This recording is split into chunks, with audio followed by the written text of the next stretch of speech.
Tantor here with a recap of Atlanta United's very disappointing 1-0 loss to Charlotte. This second match in a row where I really have nothing good to say about Atlanta United and how they play soccer.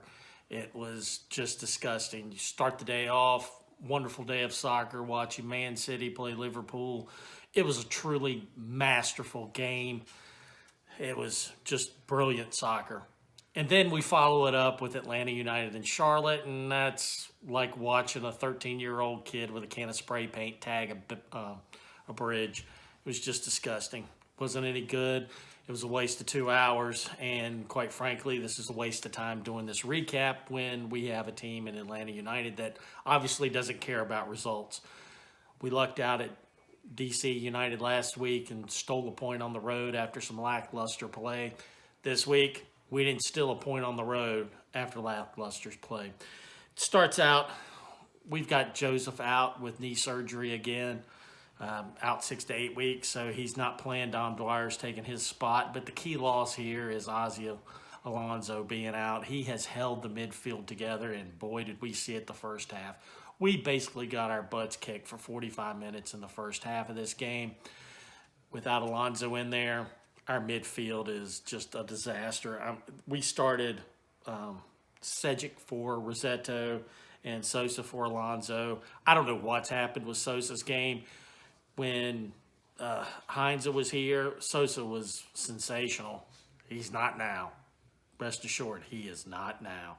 And Sejic, it was like playing with 10 guys out there instead of 11. I don't know if he even touched the ball.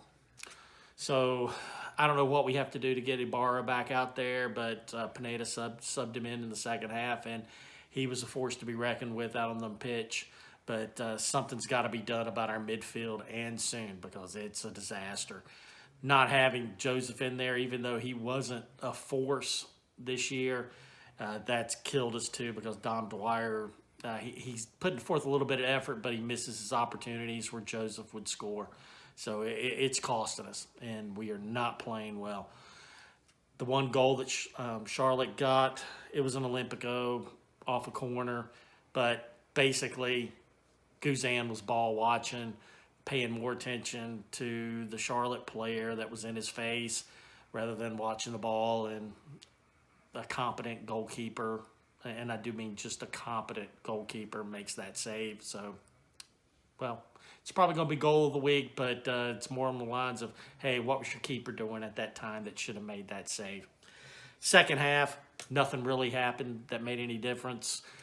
We kind of got pounded again. We did do a little bit better in possession the second half and made some runs, got some shots off. Or get back to the stats with the shots. We had 14, Charlotte had 14, but the vast majority of our shots were in the second half, where Charlotte only got 3 or 4 shots off in the second half. Time of possession, again, these are my stats, so they're different than what's officially listed. I had it as a 50% possession. Charlotte controlled large amounts of possession during the game. Our possession, nothing really came from it because the ball would go outside to Lennon, and Lennon just passes it back. Lennon should just be called Negative Soccer Man. That's his superhero thing, Negative Soccer Man. He had a poor game too. The only 2 players that we had that had even remotely decent games were Moreno and Almada. Everyone else, hey, turn in your paychecks. You didn't deserve it. Shots on goal, we had a bunch. I had us having 5 shots on goal to 5 with Charlotte. I did have Brad Guzan making 3 saves, where the keeper for Charlotte, he was pretty good. He had 5 saves. Fouls, we got out-fouled again. Charlotte had 16 fouls to our 10. We did pick up a yellow card with Ibarra getting a yellow card, and we had 5 corners. Nothing spectacular happened. It was completely uninspired soccer. Pineda has to do something. We play Cincinnati next, another bottom feeder, and then follow that up with Miami, another bottom feeder. So you have 2 bottom feeders that you can fix our problems, and he needs to fix them soon.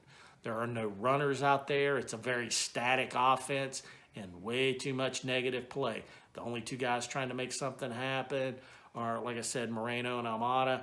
but they're dribbling the ball too much. No one's helping them. No one's making runs. No one's giving them good looks or giving them any other options, and that's got to change. And Pineda needs to put players out there that will change that. And I'm sure that there's some players on that bench that can make those changes and give us some more positive offensive options. And hey, I'm not a Guzan fan. I'm not a Guzan fan with him and his 9 turnovers in a game. It's time. It's time to flip the switch and go in another direction there in our keeper. So we'll see you next week against Cincinnati, and let's hope that Pineda has done something to put some inspiration into this team. See you then.